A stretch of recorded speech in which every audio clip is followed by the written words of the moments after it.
Curious Rock. Florida ডেস্টিন বিচের মূল আকর্ষণ হচ্ছে এর বিচটা, আর এই আকর্ষণের কারণ হচ্ছে একদম হোয়াইট স্যান্ডি বিচ, সাথে গ্রিন ক্লিয়ার ওয়াটার। অনেকে এই ক্লিয়ার ওয়াটারকে এমরাল্ড গ্রিন ওয়াটারও বলে। আর এই কম্বিনেশনটা হোয়াইট স্যান্ডি বিচের সাথে একদম গ্রিন ক্লিয়ার ওয়াটারটা একটা অন্য রকম আকর্ষণ তৈরি করে বিচটা, এবং ট্রাভেল করার জন্য অনেক সুন্দর একটা প্লেস।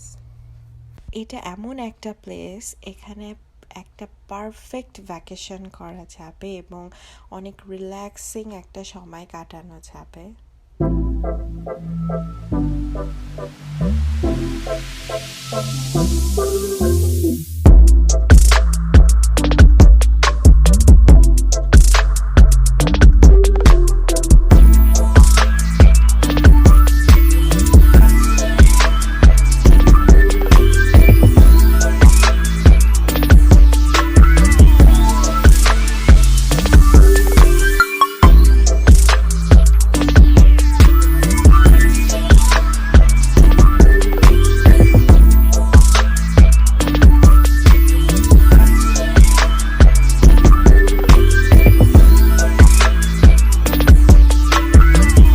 ডেস্টিন বিচের যে মূল উৎপত্তিটা হয়েছিল as a small fishing village, but now এটা অনেক বেশি popular and famous for tourist destinations.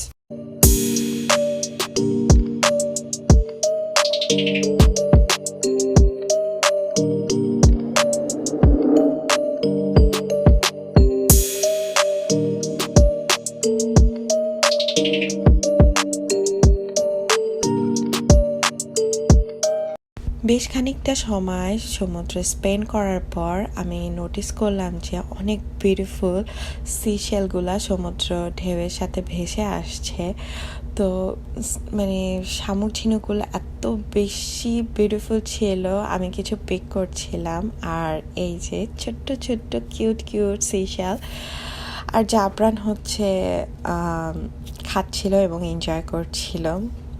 R by the way, এখানে ফ্লোরিডাতে আসলে অনেক কিছু আছে, অনেক অ্যাক্টিভিটি আছে করার। তার মধ্যে ফ্যামিলি ফানের জন্য ডিফারেন্ট থিম পার্ক আছে, ওয়াটার পার্ক আছে, যেখানে আসলে অনেক ধরনের অ্যাক্টিভিটি আছে বেবিদের জন্য, কিডসদের জন্য অ্যান্ড বড়দের জন্য। ভিউটা কেমন লাগছে?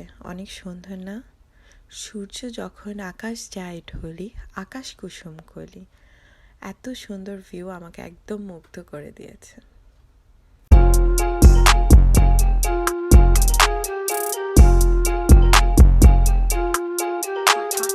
Honey.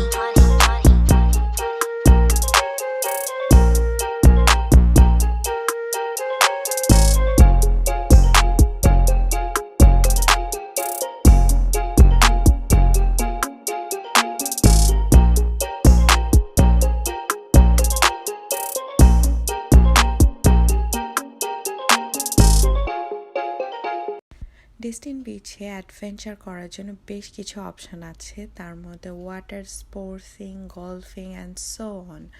বাই দ্য ওয়ে, সারাদিন আমরা এনজয় করার পর আমরা আমাদের হোটেলে ব্যাক করেছি এবং আমরা বারবিকিউ করার জন্য প্রিপারেশন নিয়ে নিচ্ছি। এখানে বারবিকিউ করা হচ্ছে ইয়াম্মি বারবিকিউ। আমরা ডিনার করব বারবিকিউ উইথ ব্রেড দিয়ে। খুবই সুন্দর ছিল আমাদের দিনটা।